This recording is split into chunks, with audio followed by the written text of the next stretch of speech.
It is wonderful to be back at Georgetown.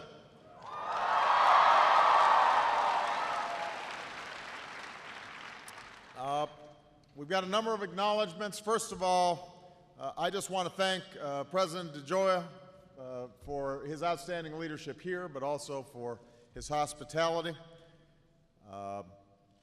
We also have here Secretary Stephen Chu, my Energy Secretary. Where's Stephen? There he is over there. Secretary Ken Salazar of the Interior Department. Secretary Tom Vilsack, our Agriculture Secretary. Ray LaHood, our Transportation Secretary. Lisa Jackson, our EPA Administrator.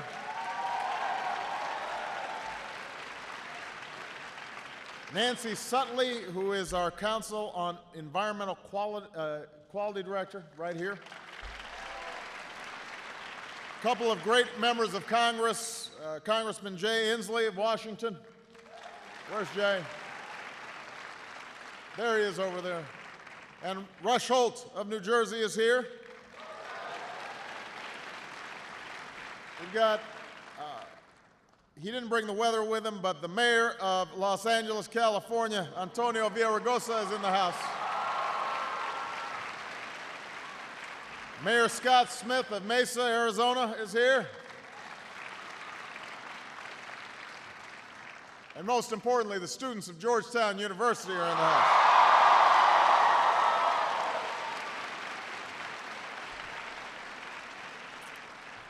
I want to start with a difficult subject. The Hoyas had a tough loss, Coach. Coach is here too, and I love Coach Thompson. I love his dad and the great tradition that they've had. And it turned out VCU was pretty good. I had Georgetown winning that game in my bracket, so we're all hurting here. But that's what next year is for. We meet here at a tumultuous time for the world. In a matter of months, we've seen regimes toppled. We've seen democracy take root in North Africa and in the Middle East. We've witnessed a terrible earthquake, a catastrophic tsunami, a nuclear emergency that has battered one of our strongest allies and closest friends and the world's third largest economy. We've led an international effort in Libya to prevent a massacre and maintain stability throughout the broader region.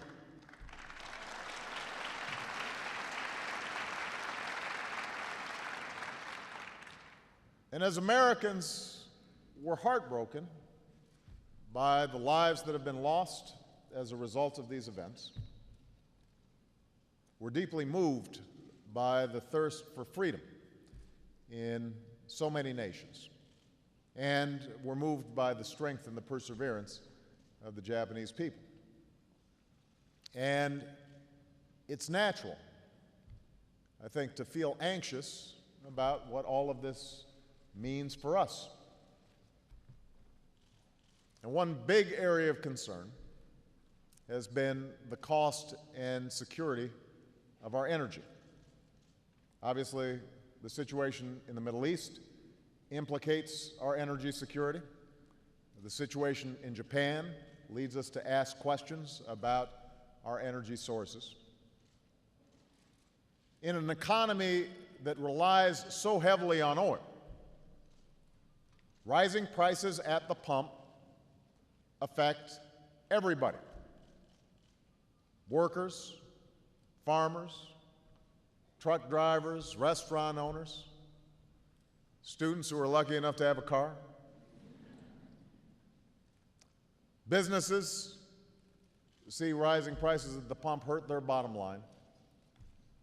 Families feel the pinch when they fill up their tank. And for Americans that are already struggling to get by, a hike in gas prices really makes their lives that much harder. It hurts. You know, if you're somebody who works in a relatively low-wage job and you've got to commute to work, it takes up a big chunk of your income. You may not be able to buy as many groceries.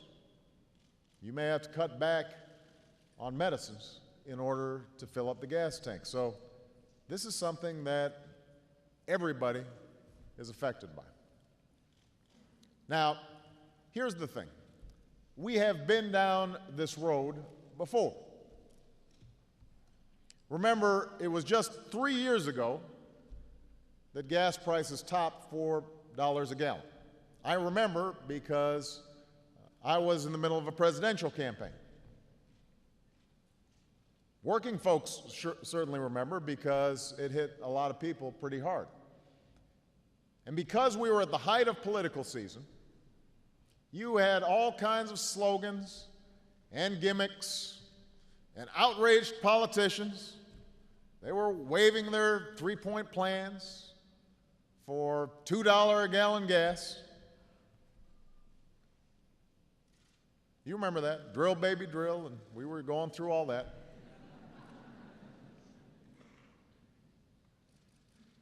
And none of it was really going to do anything to solve the problem. There was a lot of hue and cry, a lot of fulminating and hand-wringing, but nothing actually happened. Imagine that in Washington. The truth is, none of these gimmicks, none of these slogans made a bit of difference. When gas prices finally did fall, it was mostly because the global recession had led to less demand for oil. Companies were producing less, the demand for petroleum went down, prices went down. Now that the economy is recovering, demand is back up. Add the turmoil in the Middle East, and it's not surprising that oil prices are higher.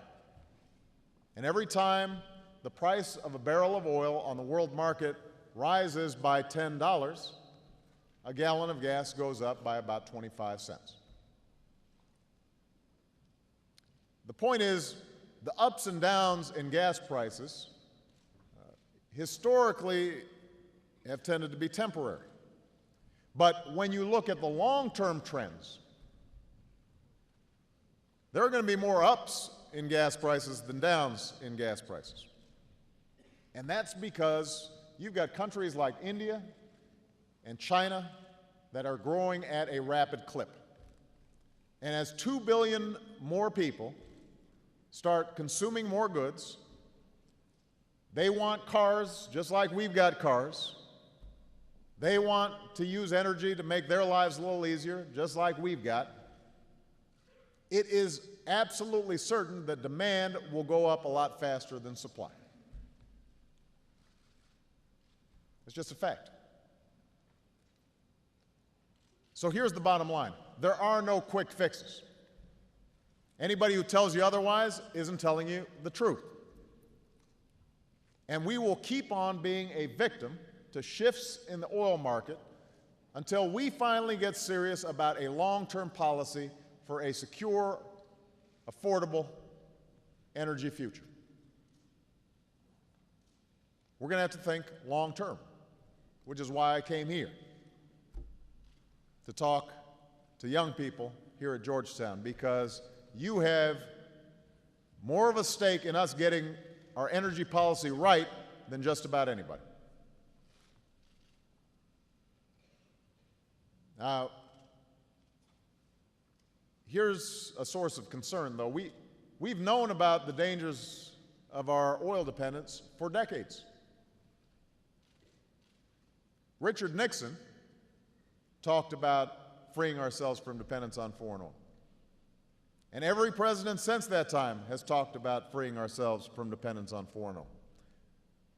Politicians of every stripe have promised energy independence, but that promise has so far gone unmet. I talked about reducing America's dependence on oil when I was running for president. And I'm proud of the historic progress that we've made over the last 2 years towards that goal. And we'll talk about that a little bit. But I've got to be honest. We've run into the same political gridlock, the same inertia that has held us back for decades. That has to change. That has to change. We cannot keep going from shock when gas prices go up to trance when they go back down. We go back to doing the same things we've been doing until the next time there's a price spike, and then we're shocked again. We can't rush to propose action when gas prices are high and then hit the snooze button when they fall again. We can't keep on doing that. The United States of America cannot afford to bet our long-term prosperity, our long-term security, on a resource that will eventually run out. And even before it runs out, will get more and more expensive to extract from the ground. We can't afford it when the costs to our economy, our country, and our planet are so high. Not when your generation needs us to get this right. So it's time to do what we can to secure our energy future. And today, I want to announce a new goal, one that is reasonable, one that is achievable, and one that is necessary. When I was elected to this office, America imported 11 million barrels of oil a day. By a little more than a decade from now, we will have cut that by 1/3. That is something that we can achieve. We can cut our oil dependence. We can cut our oil dependence by 1/3. I set this goal knowing that we're still going to have to import some oil. It will remain an important part of our energy portfolio for quite some time, until we've gotten alternative energy strategies fully in force. And when it comes to the oil we import from other nations, obviously we've got to look at neighbors like Canada and Mexico that are stable and steady and reliable sources. We also have to look at other countries like Brazil. Part of the reason I went down there is to talk about energy with the Brazilians. They recently discovered significant new oil reserves. And we can share American technology and know-how with them as they develop these resources. But our best opportunities to enhance our energy security can be found in our own backyard. Because we boast one critical renewable resource that the rest of the world can't match: American ingenuity. American ingenuity, American know-how. To make ourselves more secure, to control our energy future, we're going to have to harness all of that ingenuity. It's a task we won't be finished with by the end of my presidency or even by the end of the next presidency. But if we continue the work that we've already begun over the last 2 years, we won't just spark new jobs, industries, and innovations. We will leave your generation and future generations with a country that is safer, that is healthier, and that's more prosperous. So today, my administration is releasing a blueprint for a secure energy future that outlines a comprehensive national energy policy, one that we've been pursuing since the day I took office. And cutting our oil dependence by 1/3 is part of that plan. Here at Georgetown, I'd like to talk in broad strokes about how we can achieve these goals. Now, meeting the goal of cutting our oil dependence depends largely on two things. First, finding and producing more oil at home. Second, reducing our overall dependence on oil with cleaner alternative fuels and greater efficiency. This begins by continuing to increase America's oil supply. Even for those of you who are interested in seeing a reduction in our dependence on fossil fuels. And I know how passionate young people are about issues like climate change. The fact of the matter is that for quite some time, America is going to be still dependent on oil in making its economy work. Now, last year, American oil production reached its highest level since 2003. And for the first time in more than a decade, oil we imported accounted for less than half of the liquid fuel we consumed. So that was a good trend. To keep reducing that reliance on imports, my administration is encouraging offshore oil exploration and production as long as it's safe and responsible. I don't think anybody here has forgotten what happened last year, where we had to deal with the largest oil spill in history. I know some of the fishermen down on the Gulf Coast haven't forgotten. And what we learned from that disaster helped us put in place smarter standards of safety and responsibility. For example, if you're going to drill in deep water, you've got to prove before you start drilling that you can actually contain an underwater spill. That's just common sense. And lately we've been hearing folks saying, well, you know, the Obama administration, they put restrictions on how oil companies operate offshore. Well, yes, because we just spent all that time, energy, and money trying to clean up a big mess. And I don't know about you, but I don't have amnesia. I remember these things. And I think it was important for us to make sure that we prevent something like that from happening again.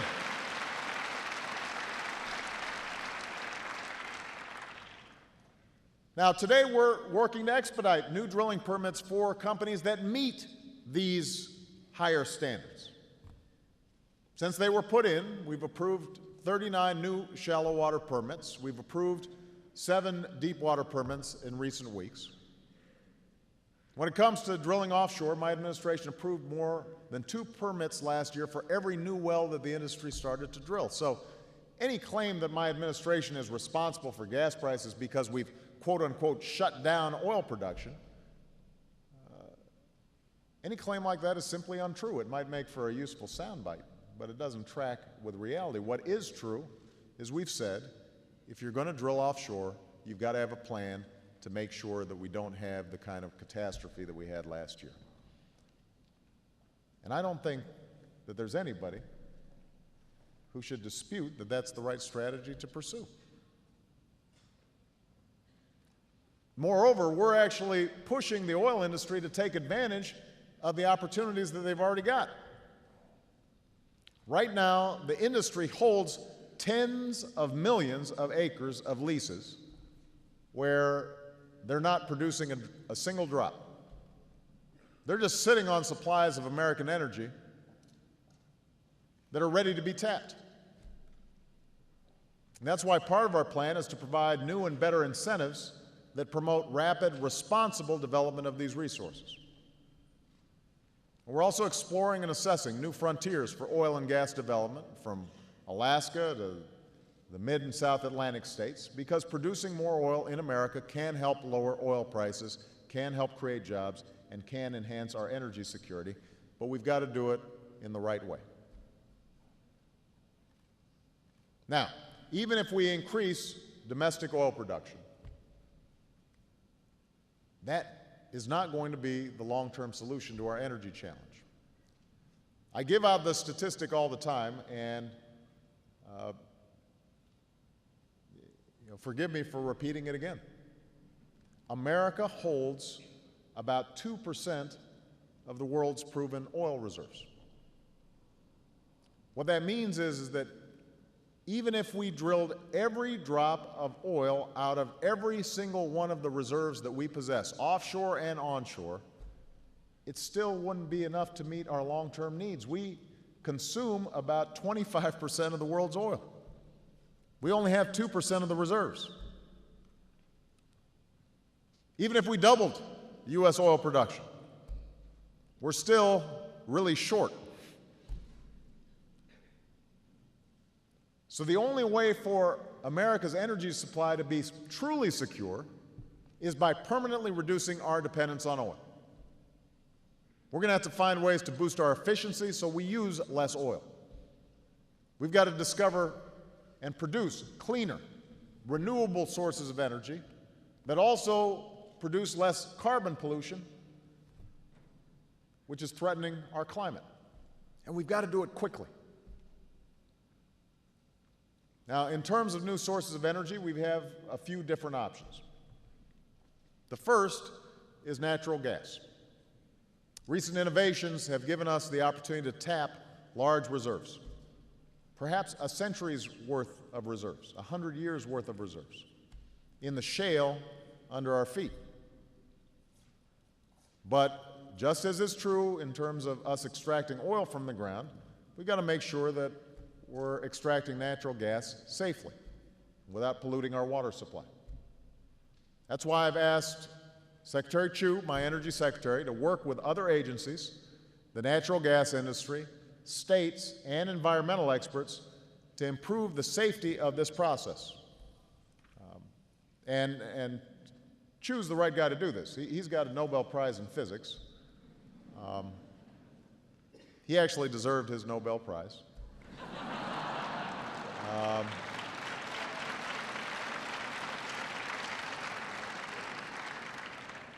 And this is the kind of thing that he likes to do for fun on the weekend. You know, he goes into his garage and he tinkers around and figures out how to extract natural gas.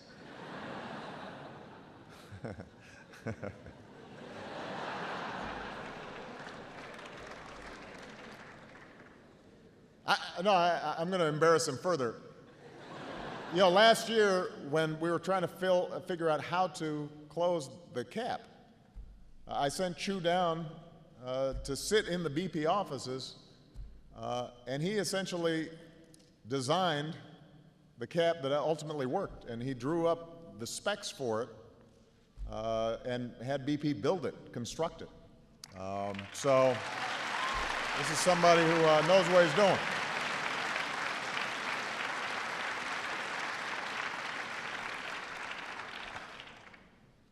So for those of you who are studying physics, it may actually pay off someday.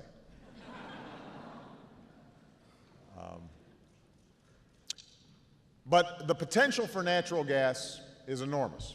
And this is an area where there's actually been some broad bipartisan agreement. Last year, more than 150 members of Congress from both sides of the aisle produced legislation providing incentives to use clean-burning natural gas in our vehicles instead of oil.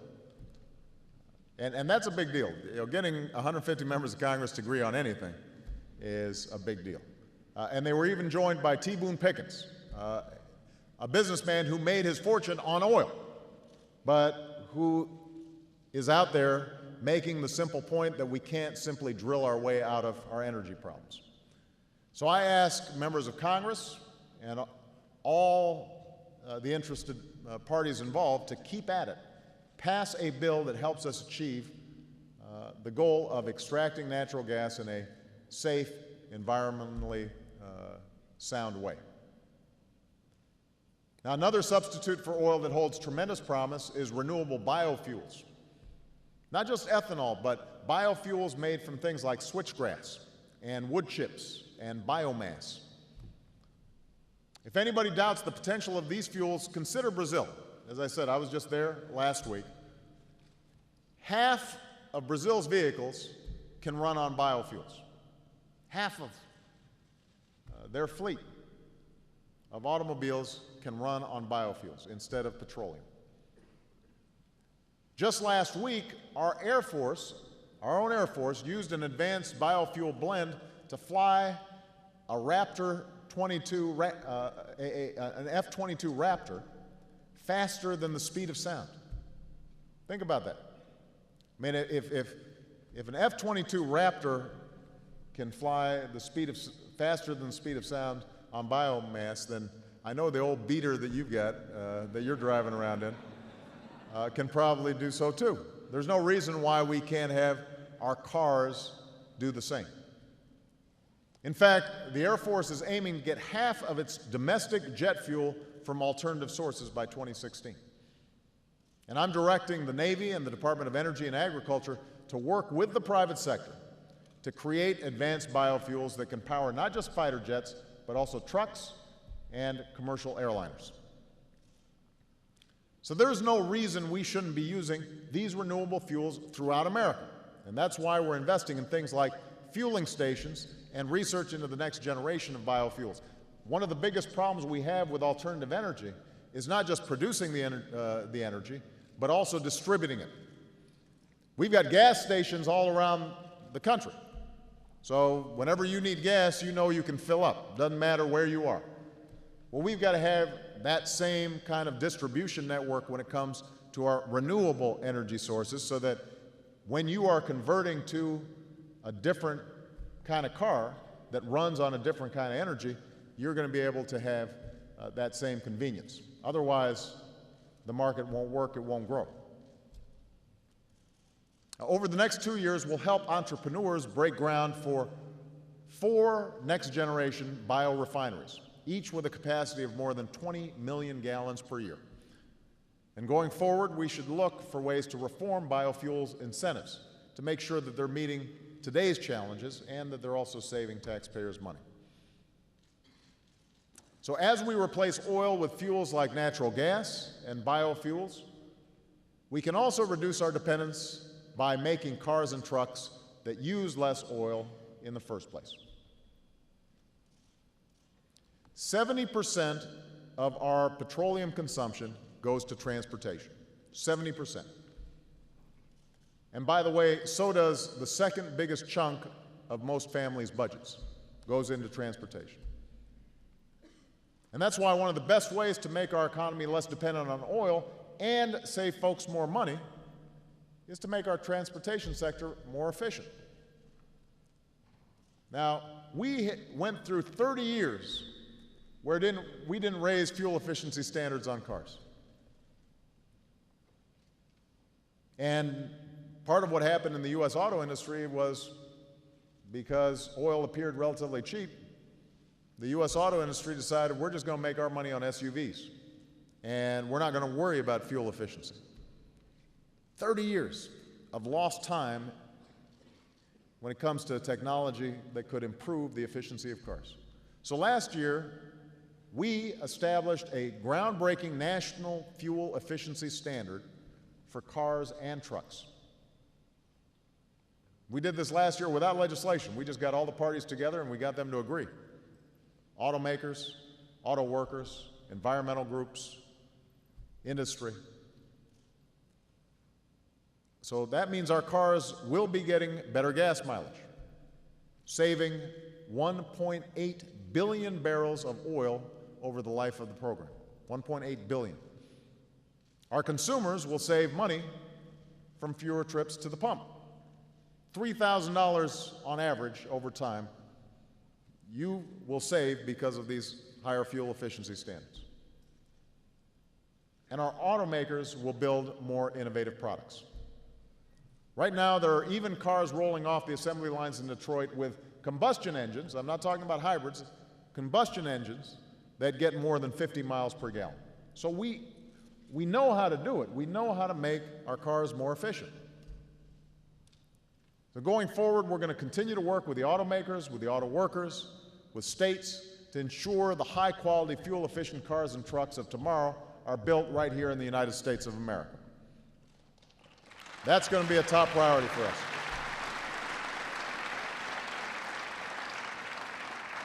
This summer, we're going to propose the first ever fuel efficiency standards for heavy-duty trucks. And this fall, we'll announce the next round of fuel standards for cars that builds on what we've already done. And by the way, the federal government is going to need to lead by example. The fleet of cars and trucks we use in the federal government is one of the largest in the country. We got a lot of cars. And that's why we've already doubled the number of alternative vehicles in the federal fleet. And that's why today I'm directing agencies to purchase 100% alternative fuel, hybrid, or electric vehicles by 2015. All of them should be alternative fuel.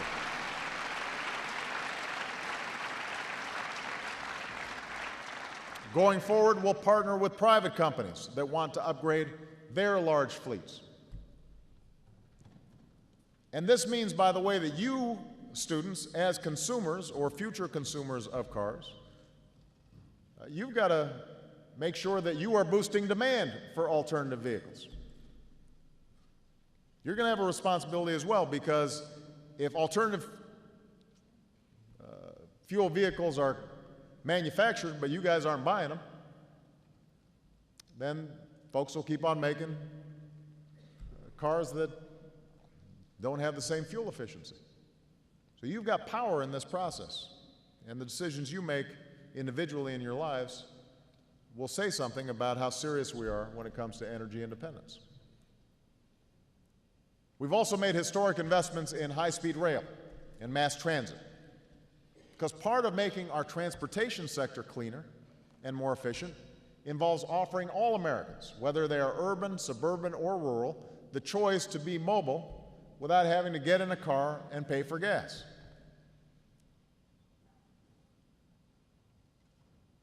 Still, there are few breakthroughs as promising for increasing fuel efficiency and reducing our dependence on oil as electric vehicles. Soon after I took office, I set a goal of having 1 million electric vehicles on our roads by 2015. We've created incentives for American companies to develop these vehicles, and for Americans who want them to buy them. So new manufacturing plants are opening over the next few years, and a modest $2 billion investment in competitive grants for companies to develop the next generation of batteries for these cars has jump-started a big new American industry. Pretty soon, America will be home to 40% of global manufacturing capacity for these advanced batteries. And for those of you who are wondering what that means, the thing that's been holding back electric vehicles is the battery that stores that electricity, that energy.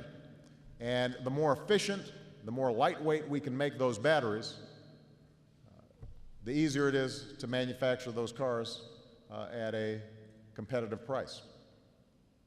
And if we can have that industry here in the United States of America, that means jobs.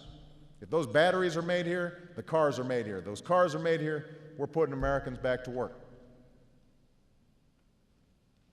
Now, to make sure we stay on this goal, we're going to need to do more by offering more powerful incentives to consumers and by rewarding the communities that pave the way for the adoption of these vehicles.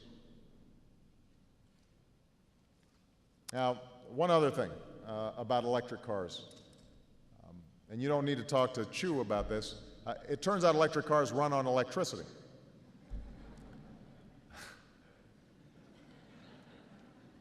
And so, even if we reduce our oil dependency and we're producing all these great electric cars, we're going to have a plan to change the way we generate electricity in America so that it's cleaner and safer and healthier. We know that ushering in a clean energy economy has the potential of creating untold numbers of new jobs and new businesses right here in the United States, but we're going to have to think about how do we produce electricity more efficiently. Now, in addition to producing it, we actually also have to think about making sure we're not wasting energy. Now, I don't know how we're doing on the Georgetown campus, Mr. President, but every institution and every household has to start thinking about how are we reducing the amount of energy that we're using and doing it in more efficient ways. Today, our homes and businesses consume 40% of the energy that we use. And it costs us billions of dollars in energy bills. Manufacturers that require large amounts of energy to make their products, they're challenged by rising energy costs. And so you can't separate the issue of oil dependence from the issue of how we are producing more energy generally.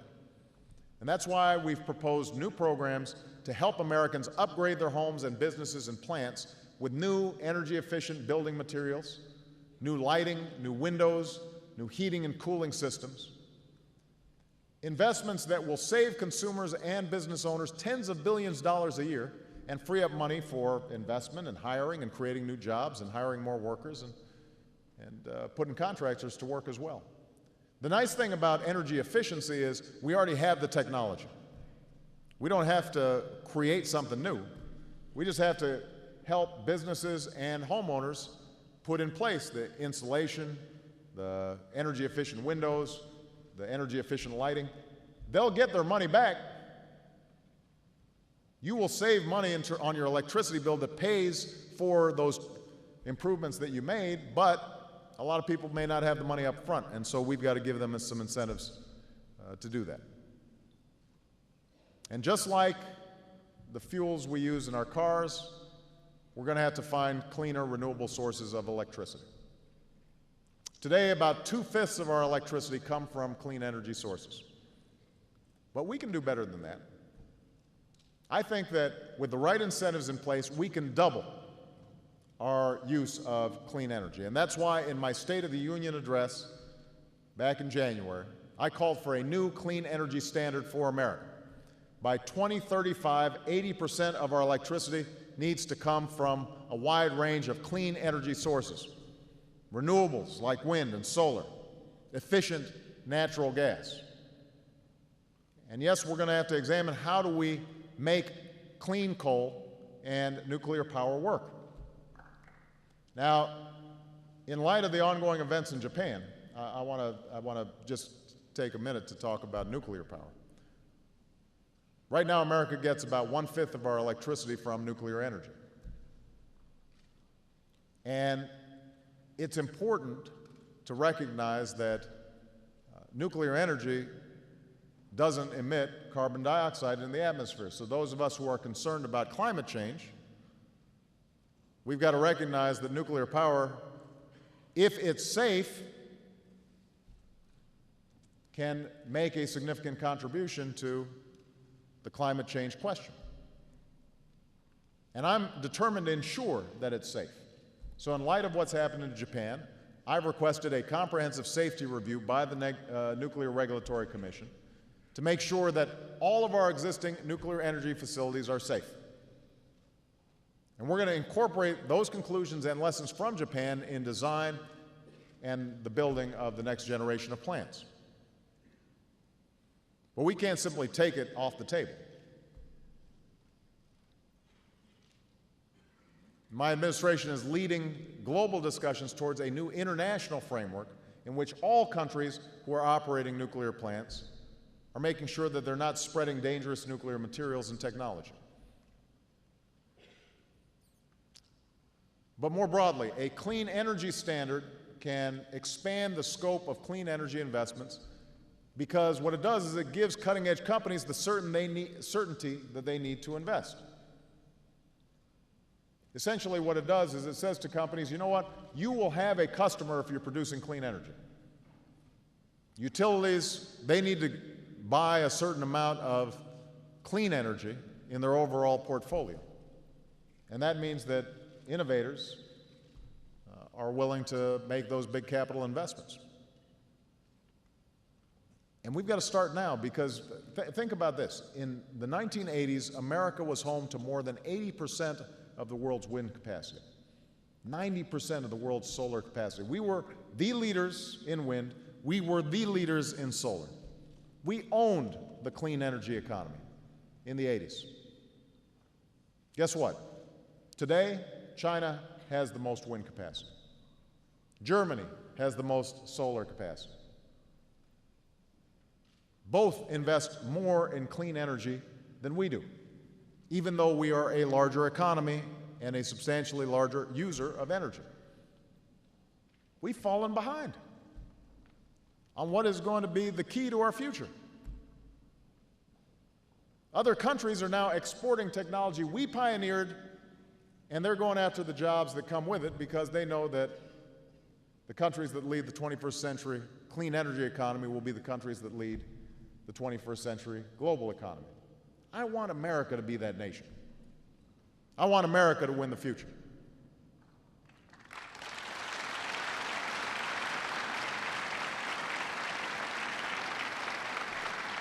So, a clean energy standard will help drive private investment into innovation. But I want to make this point. Government funding will still be critical. Over the past 2 years, the historic investments my administration has made in clean and renewable energy research and technology have helped private sector companies grow and hire hundreds of thousands of new workers.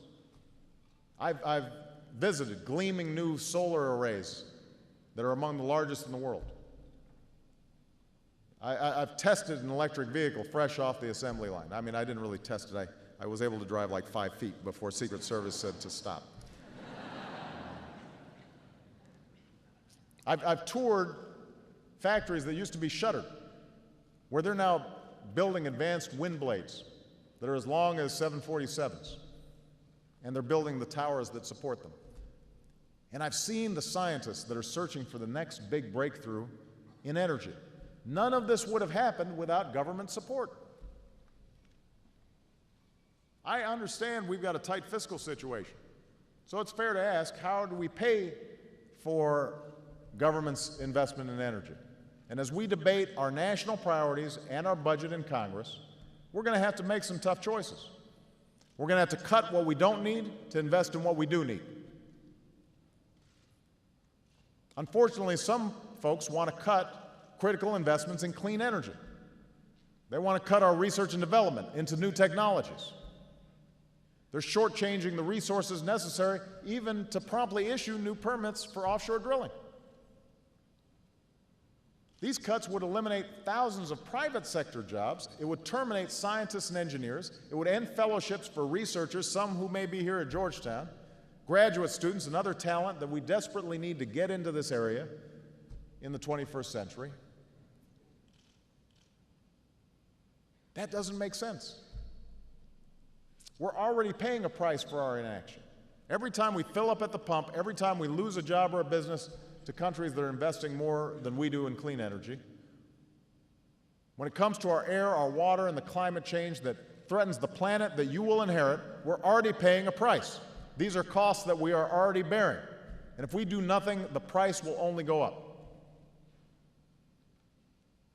So at moments like these, sacrificing these investments in research and development, in supporting clean energy technologies, that would weaken our energy economy. It would make us more dependent on oil. That's not a game plan to win the future. That's a vision to keep us mired in the past. I will not accept that outcome for the United States of America. We are not going to do that.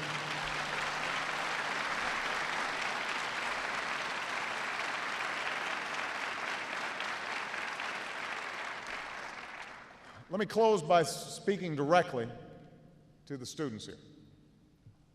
The next generation, who are going to be writing the next great chapter in the American story. The issue of energy independence is one that America has been talking about since before your parents were your age, since before you were born. And you also happen to go to a school that for a long time has suffered from a chronic unwillingness to come together and make tough choices. And so I forgive you for thinking that maybe there isn't much we can do to rise to this challenge. Maybe some of you are feeling kind of cynical or skeptical about whether we're actually going to solve this problem. But everything I have seen and experienced with your generation convinces me otherwise. I think that precisely because you are coming of age at a time of such rapid and sometimes unsettling change, born into a world with fewer walls, educated in an era of constant information, tempered by war and economic turmoil. Because that's the world in which you're coming of age, I think you believe as deeply as any of our previous generations that America can change, and it can change for the better. We need that. We need you to dream big. We need you to summon that same spirit of unbridled optimism and that bold willingness to tackle tough challenges and see those challenges through that led previous generations to rise to greatness, to save a democracy, to touch the moon, to connect the world with our own science and our own imagination. That's what America is capable of. That's what you have to push America to do. And it will be you that pushes it. That history of ours, of meeting challenges, that's your birthright. You understand that there's no problem out there that is not within our power to solve. I don't want to leave this challenge for future presidents. I don't want to leave it for my children. I don't want to leave it for your children. So yes, solving it will take time and it will take effort. It will require our brightest scientists, our most creative companies. It will require all of us, Democrats, Republicans, and everybody in between, to do our part. But with confidence in America and in ourselves and in one another, I know this is a challenge that we will solve. Thank you very much, everybody. God bless you. God bless the United States of America.